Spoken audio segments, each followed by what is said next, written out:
हमें मूवी का main character सियोंग दिखाया जाता है और उसकी बेटी का बर्थडे होता है। इसीलिए सियोंग की मदर उसे कुछ पैसे देती है ताकि वो अपनी बेटी को डिनर पर ले जा सके। लेकिन अब सियोंग को और पैसों की जरूरत होती है, तो इसीलिए वो अपनी मदर का एटीएम कार्ड चुरा लेता है। इसके बाद वो अपनी मदर के सारे पैसे चुरा लेता है और पैसों को वो लगा देता है हॉर्स राइडिंग में, और इस गेम में वो 4 मिलियन वॉन जीत जाता है। अब सियोंग ने एक कंपनी से बहुत सारे पैसे उधार ले रखे थे, तो इसीलिए वही लोग उसके पीछे पड़ जाते हैं। इसके बाद वो सियोंग को पकड़ ही लेते हैं और वो उसे काफी मारते हैं। और जब सियोंग उनके पैसे लुटाने के लिए अपने पॉकेट्स चेक करता है, तो वो देखता है कि उसके पास तो पैसे हैं ही नहीं जो उसने हॉर्स राइडिंग में जीते थे। और तब उसे याद आता है कि जब वो इन लोगों से बचकर भाग रहा था तो वो एक लड़की से टकरा गया था, तो जरूर उसी लड़की ने ही उसकी जेब काट ली। अब क्योंकि सियोंग के पास पैसे तो होते ही नहीं, तो इसीलिए वो लोग उसे 1 महीने का और टाइम देते हैं जिसमें कि वो उनके पैसे लौटा दे। इसके बाद सियोंग कुछ पैसों का अरेंज करता है और अपनी बेटी को डिनर पर ले जाता है। इसके बाद सियोंग जल्दी से स्टेशन पर पहुंचता है, लेकिन अनलकीली उसकी ट्रेन तो मिस हो गई थी। और जब सियोंग वहां पर बैठकर ट्रेन की आने का वेट कर रहा था कि तभी अचानक से उसके पास एक आदमी आता है, और ये अननोन पर्सन था, यानी सियोंग उसके बारे में कुछ नहीं जानता था। फिर वो अननोन पर्सन सियोंग को कहता है कि मैं तुम्हारे साथ एक गेम खेलना चाहता हूँ। वो सियोंग को कहता है कि अगर तुम इस गेम में जीत गए तो मैं तुम्हें 1 लाख वॉन दूंगा। तब इतने सारे पैसों का सुनकर सियोंग ये गेम खेलने के लिए एग्री हो जाता है। इसके बाद सियोंग काफी मार खाने के बाद ये गेम जीत जाता है, यानी वो 1 लाख वॉन हासिल कर लेता है। इसके बाद वो अननोन पर्सन कहते हुए कि अगर तुम और पैसे जीतना चाहते हो तो इस कार्ड पर जो नंबर लिखा हुआ है उस पर कांटेक्ट करना। इसके बाद सियोंग जब अपने घर जाता है तो उसकी मदर उसे कहती है कि तुम्हारी बेटी अगले साल अपने स्टेप फादर के साथ यूएस में शिफ्ट हो रही है। यहाँ पर हमें ये पता चलता है कि सियोंग की डिवोर्स हो गई है और उसकी वाइफ ने दूसरी शादी भी कर ली है। लेकिन सियोंग कभी भी ये नहीं चाहता था कि उसकी बेटी उससे दूर जाए, लेकिन उसे बहुत सारे पैसे चाहिए होते हैं अपनी बेटी की कस्टडी वापस लेने के लिए, तो इसीलिए नंबर पर कॉल करता है। इसके बाद सियोंग को एक गाड़ी में लाया जाता है जहाँ पर और भी लोग थे, लेकिन फिर उन सारे लोगों को बेहोश कर दिया जाता है। और जब उन सब लोगों की आँख खुलती है तो वो खुद को एक फैसिलिटी में पाते हैं जहाँ टोटल 456 लोग थे, और वो वहाँ पर एज अ प्लेयर थे क्योंकि उन सबको एक यूनिफॉर्म भी पहनाया हुआ था। इस फैसिलिटी का होस्ट यानी लीडर एक आदमी था जो कि फ्रंट मैन था वहाँ पर, और वो सब पर नजर रख रहा था। अब यहाँ पर एक कॉमन चीज थी कि जितने भी लोगों को वहाँ पर लाया गया था उन सब ने कर्जे लिए हुए थे बहुत ज्यादा। सियोंग वहाँ पर प्लेयर नंबर 1 से मिलता है जो कि एक बूढ़ा आदमी था। उस बूढ़े आदमी को ब्रेन ट्यूमर था, यही वजह थी कि वो यहाँ पर आया था क्योंकि उसकी लाइफ तो वैसे भी खत्म ही होने वाली थी। इसके बाद वहाँ पर 2 प्लेयर्स जिनमें लड़की का नाम सैब्यूक और लड़के का नाम जेंग होता है, उनके बीच फाइट होती है। अब यहाँ पर सैब्यूक वही लड़की थी जो सियोंग के पैसे लेकर भाग गई थी, यानी उसी ने उसकी जेब काटी थी। सियोंग तो उसे देखते ही पहचान लेता है, इसीलिए वो अपने पैसे मांगने के लिए उसके पास जाता है। तभी वहाँ पर कुछ गार्ड्स आ जाते हैं जिन्होंने पिंक कलर का यूनिफॉर्म पहना था और उनके फेस अच्छी तरह से कवर्ड थे। गार्ड्स उन सभी प्लेयर्स को बताते हैं कि तुम्हें यहाँ पर टोटल 6 गेम्स खेलनी होंगी और जो इस गेम का विनर होगा उसे बहुत सारे पैसे मिलेंगे। इसके बाद उन सबसे एक कॉन्ट्रैक्ट पर साइन करवाया जाता है, और इस कॉन्ट्रैक्ट के 3 मेन रूल्स थे। पहला रूल ये कि कोई भी प्लेयर अपनी मर्जी से गेम को छोड़कर नहीं जा सकता। दूसरा रूल ये होता है कि जो भी प्लेयर खेलने से मना करेगा तो उस प्लेयर को एलिमिनेट कर दिया जाएगा, और उनके मुताबिक था ये तो हम आगे ही जानेंगे। गेम का तीसरा रूल ये था कि अगर मेजोरिटी इस गेम को खेलना नहीं चाहती तो वो इस गेम को छोड़कर जा सकते हैं। इसके बाद उन सबको गेम के लिए ले जाया जाता है। अब यहाँ पर सियोंग अपने क्लासमेट सेंगवू से भी भी मिलता है जो कि उसे बचपन से जानता था। सियोंग उसे वहाँ पर देखकर काफी हैरान होता है क्योंकि वो तो किसी बिजनेस के लिए आउट ऑफ कंट्री चला गया था। अब पहले गेम के लिए वहाँ पर एक काफी बड़ी डॉल थी और इस गेम का रूल काफी सिंपल था और वो ये था कि डॉल आगे बढ़ना है और जैसे ही वो गाना गाना बंद करेगी तो उन सबको रुक जाना है और मूव नहीं करना है और अगर कोई हिल गया तो उसे एलिमिनेट कर दिया जाएगा। अब स्टार्टिंग में तो ये सब कुछ उन्हें किसी प्रैंक की तरह लग रहा था, लेकिन जब एक लड़का हिल जाता है तो उसे शूट करके मार दिया जाता है और यही होता है एलिमिनेट का मतलब, यानी उन्हें मार दिया जाएगा। अब ये देखकर वो सारे लोग काफी घबरा जाते हैं और उन्हें पता चल चुका था कि वो खतरे में है, इसीलिए लोग डरते हुए पैनिक करते हुए इधर उधर भागने लगते हैं। लेकिन अब क्योंकि गेम का रूल था इसीलिए जो भी हिलता है उसे मार दिया जाता है और जितने भी सर्वाइवर होते हैं वो किसी न किसी तरह इस गेम को कंप्लीट कर ही लेते हैं। लेकिन जो लोग मर जाते हैं उनकी डेड बॉडीज को वहाँ से ले जाया जाता है और अब 456 प्लेयर्स में से सिर्फ 255 ही रह गए थे। अब क्योंकि वो सारे प्लेयर्स इतना ज्यादा डर जाते हैं कि अब कोई भी गेम खेलना नहीं चाहता था। लेकिन जैसा कि रूल नंबर 3 था कि अगर मेजॉरिटी चाहे तो वो ये गेम स्किप कर सकती है, तो इसीलिए उनका लीडर यानी फ्रंटमैन वोटिंग करवाता है। लेकिन इससे पहले उन्हें प्राइज मनी दिखाई जाती है यानी जो विनर को मिलेगी। लेकिन इन केस अगर कोई गेम को छोड़कर चला जाएगा तो ये सारे पैसे मरे हुए प्लेयर्स की फैमिलीज को मिल जाएंगे और ये prize money total 45 billion won होती है। इसके बाद वोटिंग करवाई जाती है जिसमें मेजॉरिटी इस गेम को खेलना नहीं चाहती थी, तो इसीलिए गेम को यहीं पर स्टॉप कर दिया जाता है। लेकिन अगर कभी फ्यूचर में वो लोग चाहें तो इस गेम को रीज्वाइन कर सकते हैं। इसके बाद सभी लोगों को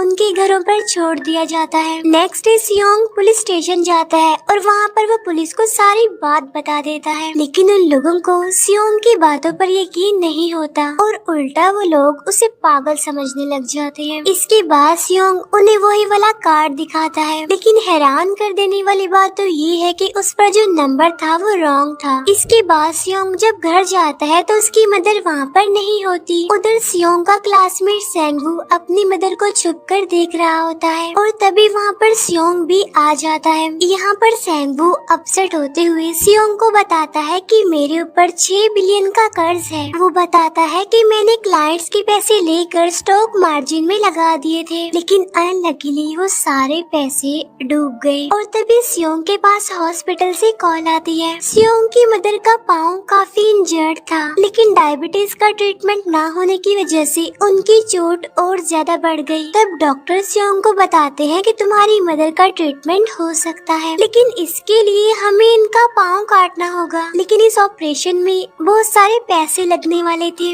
लेकिन जाहिर सी बात है सियोंग के पास इतने पैसे तो होते नहीं। इवन उसने तो अपनी मदर के इंश्योरेंस के पैसे भी उड़ा दिए थे। तब इसीलिए सियोंग पैसे मांगने के लिए अपनी वाइफ के पास जाता है, लेकिन उसकी वाइफ उसे पैसे देने से इनकार कर देती है। फिर उसकी वाइफ अपने हस्बैंड को बताती है कि सियोंग आया था पैसे मांगने के लिए और तभी उसका हस्बैंड सियोंग को पैसे देने आता है। साथ साथ उसे ये भी कहता है कि मेरी फैमिली से दूर रहो। लेकिन सियोंग उसे मारने लगता है और तभी उसकी बेटी भी वहाँ पर आ जाती है। फ्रेंड अपने बॉस के पास पैसे मांगने जाता है, लेकिन उसका बॉस उसे पैसे देने से मना कर देता है, तो इसीलिए उन दोनों के बीच फाइट होने लगती है। इस फाइट के दौरान उसके बॉस का हाथ मशीन में आ जाता है। तब मौके का फायदा उठाकर सियोंग का फ्रेंड पैसे लेकर वहाँ से भाग जाता है। फिर इसके बाद सियोंग का फ्रेंड अपने घर आकर अपनी वाइफ को कहता है कि पहले फ्लाइट लो और जाओ यहाँ से। इसके बाद सईब्यूक एक एजेंट से मिलती है क्योंकि उसने अपनी मदर को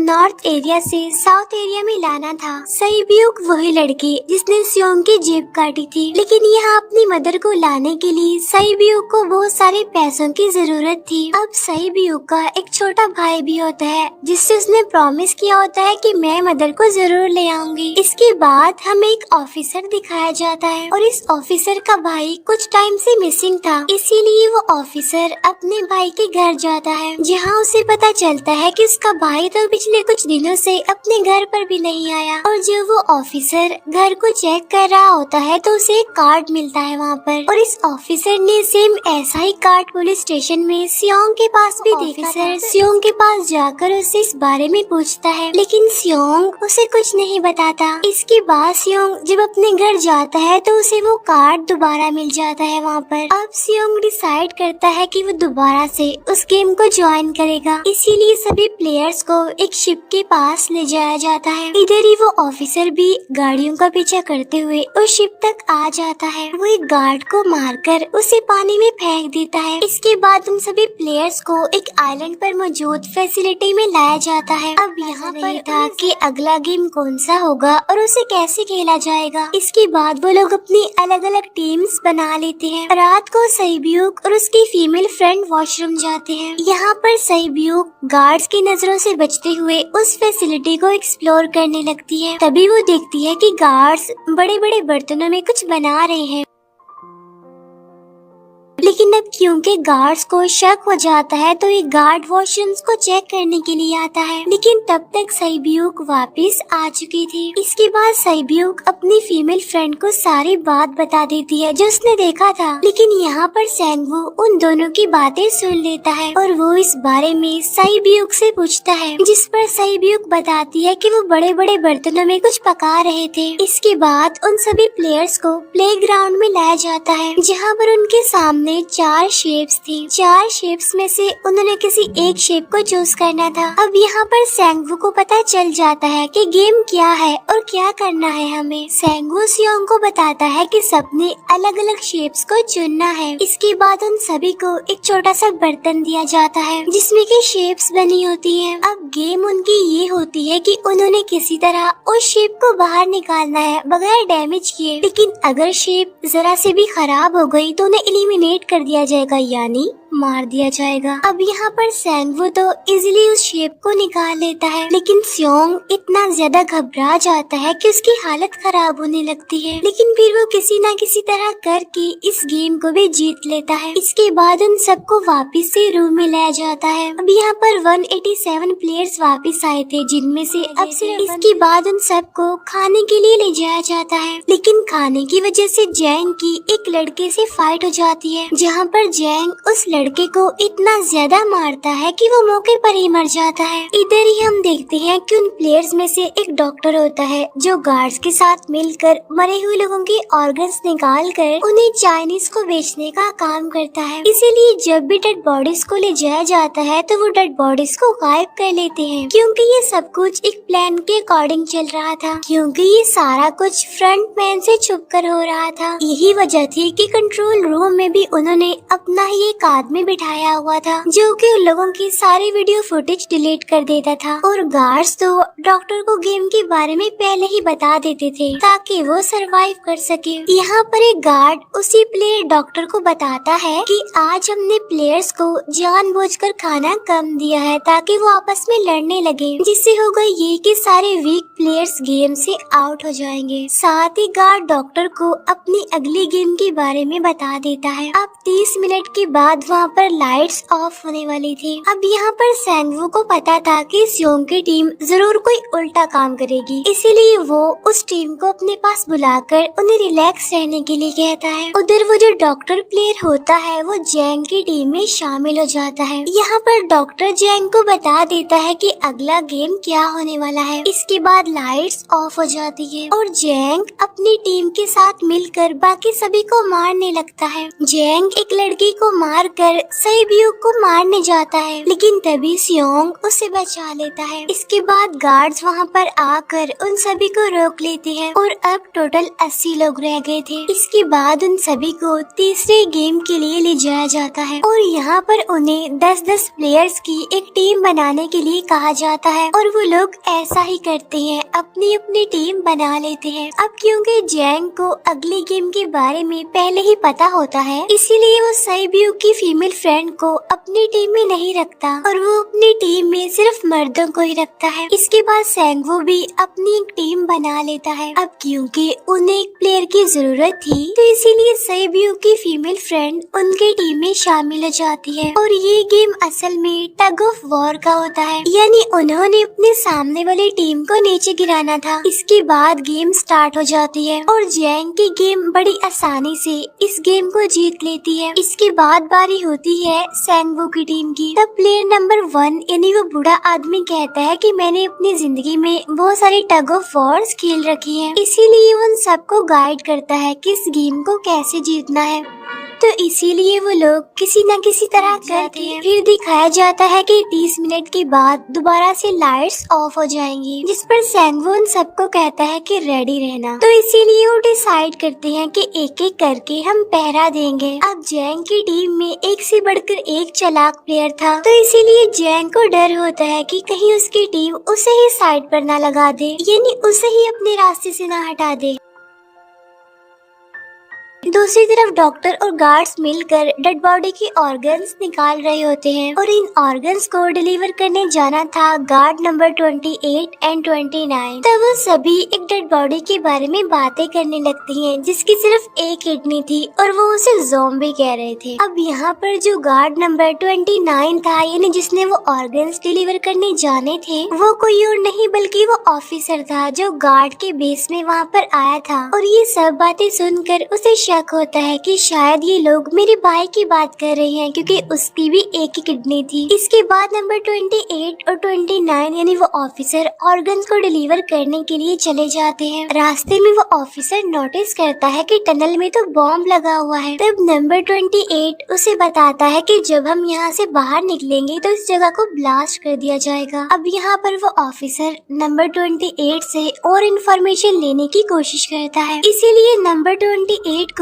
उस पर डाउट होने लगता है। इसीलिए वो उस ऑफिसर को अपना फेस दिखाने के लिए कहता है। अब यहाँ पर वो ऑफिसर अपना फेस भी दिखा देता है, साथ साथ वो नंबर 28 पर गन पॉइंट भी कर देता है। साथ साथ वो ऑफिसर उससे एक किडनी वाले आदमी के बारे में पूछता है कि वो कौन है जिसे तुम ज़ॉम्बी कहते थे, जिस पर वो नंबर 28 उससे कहता है कि वो तो एक लड़की थी। अब यहाँ पर नंबर 28 उस ऑफिसर को कहता है कि तुम लीडर के रूम में जाकर सारे इन्फॉर्मेशन देख सकते हो, वहाँ पर सबका डाटा है। ये जानने के बाद वो ऑफिसर नंबर 28 को मार डालता है। उधर वो डॉक्टर गार्ड से अगले गेम के बारे में पूछता है, लेकिन इस बार गार्ड्स को भी अगली गेम के बारे में पता नहीं होता। तब इसीलिए डॉक्टर को गुस्सा आ जाता है और वो एक गार्ड को पकड़ लेता है और उनकी फाइट होने लगती है। इसी फाइट में डॉक्टर उस गार्ड को मार कर वहाँ से भाग जाता है। इसके बाद एक गार्ड भी उसका पीछा करता है और वो दोनों प्लेग्राउंड में आ जाते हैं। यहाँ पर गार्ड डॉक्टर को अपनी बातों में फंसाकर उसे मारने वाला होता है, लेकिन तभी लीडर इन्हीं फ्रंटमैन आकर उसे मार डालता है और बाद में वो उस डॉक्टर को भी मार डालते हैं। साथ साथ इन्हीं वहीं पर नंबर 28 की डेड बॉडी भी मिल जाती है, जिससे इन्हें ये पता चल जाता है कि फैसिलिटी में कोई घुस गया है। उधर वो ऑफिसर लीडर इन्हीं फ्रंटमैन के रूम तक पहुँच जाता है। तब वो चेक करते करते एक ऐसे रूम में जाता है जहाँ पर सबके रिकॉर्ड्स थे, और जब वो ऑफिसर रिकॉर्ड चेक कर रहा होता है तो उसे सभी विनर्स की एक लिस्ट मिलती है जिसमें उसके भाई का भी नाम था, यानी वो भी कभी विनर था। उधर सभी प्लेयर्स को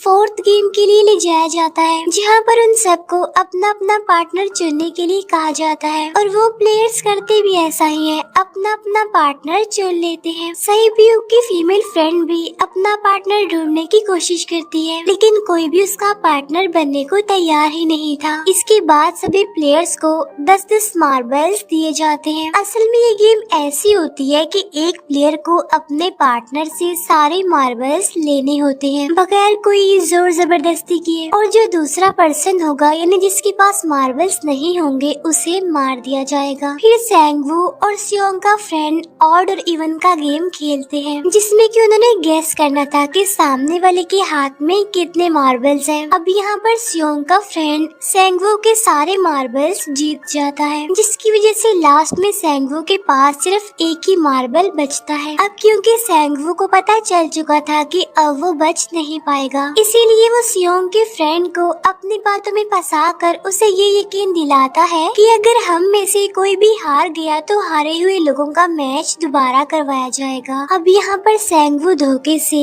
सियोंग के फ्रेंड के सारे मार्बल्स चेंज कर देता है। इसके बाद सेंगवू मार्बल्स लेकर गार्ड को दे देता है और वहाँ से बाहर चला जाता है। और जब सियोंग का फ्रेंड मार्बल्स चेक करता है तो वहाँ पर पत्थर होते हैं। उधर प्लेयर नंबर 1 यानी उस बूढ़े आदमी की हालत खराब हो रही थी, इसीलिए वो तो इधर उधर घूम रहा था, लेकिन सियोंग किसी तरह उसे खेलने के लिए एग्री कर लेता है। अब यहाँ पर वो दोनों यानी वो बूढ़ा आदमी और सियोंग भी इवन आउट खेलते हैं। अब इनमें से वो बूढ़ा आदमी सियोंग के सारे मार्बल्स जीत जाता है, लेकिन लास्ट राउंड में वो बूढ़ा आदमी भूल जाता है कि उसने क्या चूज किया था। तो यहाँ पर सियोंग उसी बातों में फंसा कर उसके सारे मार्बल्स ले लेता है, लेकिन यकीन मानिए कि वो बूढ़ा आदमी काफी चालाक था। उसने एक मार्बल अपने पास ही रखा हुआ था और वो दोबारा से इधर उधर घूमने लगता है। अब यहाँ पर सियोंग उसे रिक्वेस्ट करता है कि प्लीज मेरे साथ एक और गेम खेलो ना। तब यहाँ पर वो बूढ़ा आदमी कहता है कि मुझे पता है कि तुमने सारे मार्बल्स धोखे से लिए हैं मुझसे। वो कहता है कि मुझे सब पता था,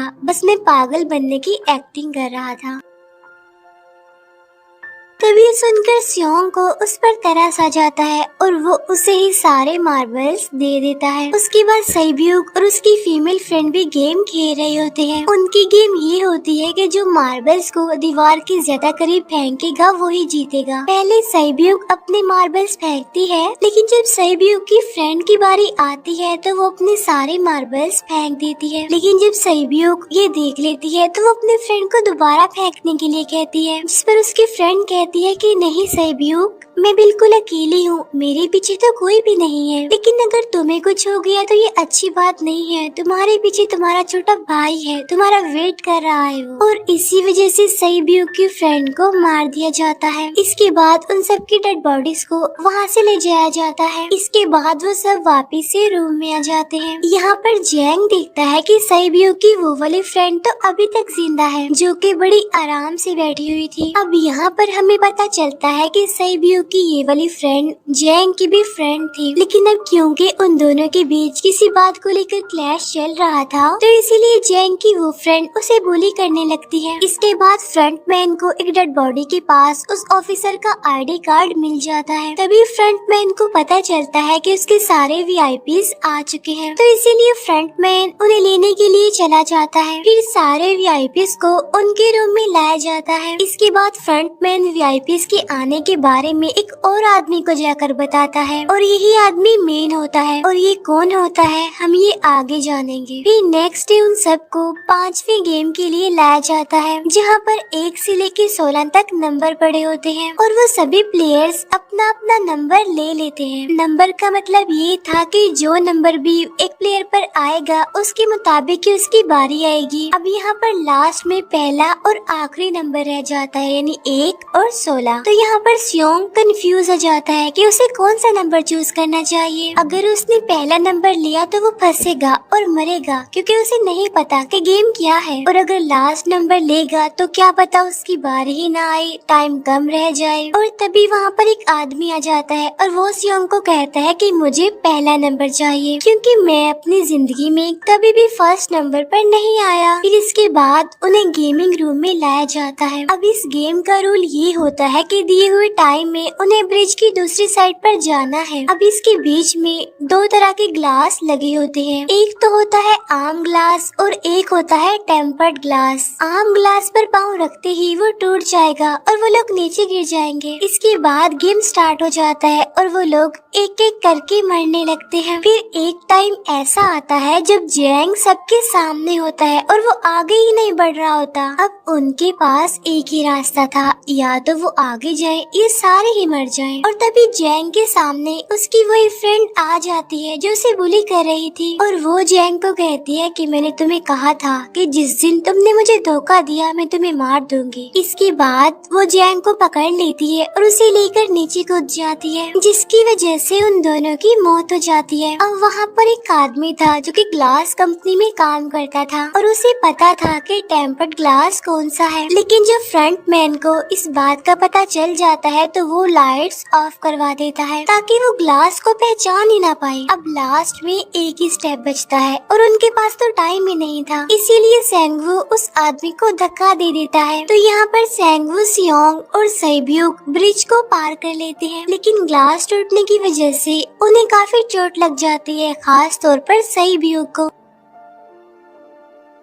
उधर उस ऑफिसर ने एक सर्वेंट को मारकर उसकी जगह खुद ले ली थी। अब एक वीआईपी को उस ऑफिसर पर शक होता है और वो उसे कहता है कि अपना मास्क रिमूव करो, लेकिन वो ऑफिसर कहता है कि ठीक है, लेकिन मैं अंदर जाकर अपना मास्क रिमूव करूंगा। इसके बाद वो ऑफिसर उस वीआईपी को लेकर अंदर चला जाता है। अंदर जाकर वो ऑफिसर उस वीआईपी को बेहोश कर देता है और इस बात का पता फ्रंट मैन को चल जाता है, इसीलिए फ्रंट मैन उसके पीछे जाता है और वो उस ऑफिसर को देख लेता है, इसीलिए वो ऑफिसर वहाँ से भागकर आइलैंड पर आ जाता है। फ्रंट मैन भी उसका पीछा करते हुए वहाँ पर आ जाता है। अब यहाँ पर वो ऑफिसर अपने सीनियर्स को कॉल करने की कोशिश करता है, लेकिन कॉल कट हो जाती है। फिर वो ऑफिसर उन्हें सारे सबको पकड़ लेता है और उसे उनके साथ चलने के लिए कहता है, लेकिन वो ऑफिसर तो उस फ्रंट मैन पर गोली चला देता है। इसके बाद फ्रंट मैन अपना मास्क उतार देता है, तो वो ऑफिसर देखता है कि वहाँ पर कोई और नहीं बल्कि उसका अपना भाई है वो। इसके बाद ऑफिसर का भाई यानी फ्रंट मैन उसे शूट कर देता है और वो जाकर पानी में गिरता है। उधर ग्लास में उन तीनों में से कोई भी एक दूसरे को मार देगा। तभी सियोंग नोटिस करता है कि सैब्यूक की हालत काफी खराब है, इसीलिए वो सैब्यूक को कहता है कि फिक्र मत करो, हम दोनों साथ हैं और इस गेम में हम दोनों मिलकर सेंगवू को हरा देंगे। इसके बाद हम दोनों यहाँ से बाहर निकल जाएंगे और पैसों को आधा आधा डिवाइड कर लेंगे। सैब्यूक उसे बताती है कि मेरा एक छोटा भाई है जिसे मैं ऑर्फनेज में छोड़कर आई हूँ, और अगर हम दोनों में से कोई भी जिंदा बचकर बाहर जाएगा तो उसे उन दोनों की फैमिलीज का ख्याल रखना होगा। अब सैब्यूक की हालत काफी खराब थी, उसे डॉक्टर की जरूरत थी, इसीलिए सियोंग कोई मदद लाने के लिए जाता है, लेकिन जब तक वो वापस आता है तब तक सेंगवू सैब्यूक को मार चुका था। फिर नेक्स्ट डे उन दोनों को गेम नंबर 6 यानी लास्ट गेम के लिए ले जाया जाता है। गेम का रूल बड़ा ही सिंपल था कि मार दो या मर जाओ, और इस गेम का नाम होता है स्क्विड गेम। इसके बाद गेम स्टार्ट हो जाती है और उन दोनों के बीच काफी फाइट होती है, लेकिन लास्ट में सेंगवू की हालत खराब होने लगती है। तभी सियोंग कहता है कि मैं इस गेम को रोकना चाहता हूँ, और तभी सियोंग सेंगवू को उसके साथ चलने के लिए कहता है, लेकिन सेंगवू तो अपने आप को ही मार डालता है, जिसकी वजह से सियोंग गेम जीत जाता है। फिर फ्रंट मैन सियोंग को कहता है कि तुम बहुत अच्छा खेले, लेकिन मुझे इसकी उम्मीद नहीं थी। इसके बाद सियोंग को उसके घर पर छोड़ दिया जाता है और उसके पास एक एटीएम कार्ड भी था, और जब सियोंग उस एटीएम कार्ड को जाकर चेक करता है तो वो दिखता है कि सारे पैसे उसके अकाउंट में भेज दिए जाते हैं। इसके बाद सियोंग अपने घर जाता है, लेकिन तब तक उसकी मदर की डेथ हो जाती है। इसके बाद हमें 1 साल बाद का सीन दिखाया जाता है, जहाँ पर हम देखते हैं कि सियोंग की हालत काफी खराब हो गई है, यानी वो काफी नशा करने लग गया है और उसने अब तक उन पैसों को हाथ तक नहीं लगाया। एक दिन एक फूल बेचने वाली औरत सियोंग के पास आती है और वो उसे सेम वैसा ही कार्ड देती है जिसमें एक एड्रेस लिखा हुआ था, और फिर सियोंग उस एड्रेस पर जाता है जहाँ पर किया धरा किसी और का नहीं बल्कि उस बूढ़े का है, प्लेयर नंबर 1 का, और वो अभी भी जिंदा है। यहाँ पर वो बूढ़ा आदमी सियोंग को बताता है कि मैं अपनी लाइफ से बोर हो चुका था और ये सारे गेम मैंने अपने क्लाइंट्स के साथ मिलकर बनाई ताकि मैं लोगों को मरता हुआ देखकर एंजॉय कर सकूं, लेकिन हाँ, हमने किसी को मजबूर नहीं किया था ऐसा करने के लिए, और मैंने गेम में इसीलिए पार्टिसिपेट किया क्योंकि गेम देखने से ज्यादा उसे खेलने में मजा आता है। वो कहता है जो पैसे तुम्हारे पास हैं वो मेरे ही हैं, और ये कहते ही उस बूढ़े आदमी की मौत हो जाती है। इसके बाद सियोंग सैब्यूक के छोटे भाई के पास जाता है और उसे लेकर वो जाता है सेंगवू की मदर के पास, और वो सेंगवू की मदर को कहता है कि इस बच्चे का ख्याल रखना। साथ साथ वो उसे एक बैग भी देता है जिसमें बहुत सारे पैसे होते हैं। इसके बाद सियोंग स्टेशन पर जाता है जहाँ पर उसे वही अननोन पर्सन मिलता है जो कि उसे मूवी के स्टार्ट में भी मिला था। यहाँ पर सियोंग उसका पीछा भी करता है लेकिन तब तक वो भाग चुका था। फिर सियोंग उस कार्ड वाले नंबर पर कॉल करता है और वो पूछता है कि तुम लोग कौन हो और लोगों के साथ ऐसा क्यों कर रहे हो, क्यों खेल रहे हो लोगों की जिंदगी से। लेकिन आगे से उसे रिस्पॉन्स आता है कि सियोंग, अगर तुमने जिंदा बचना है तो प्लेन में चढ़ जाओ। और इसी के साथ ही मूवी यहीं पर एंड हो जाती है।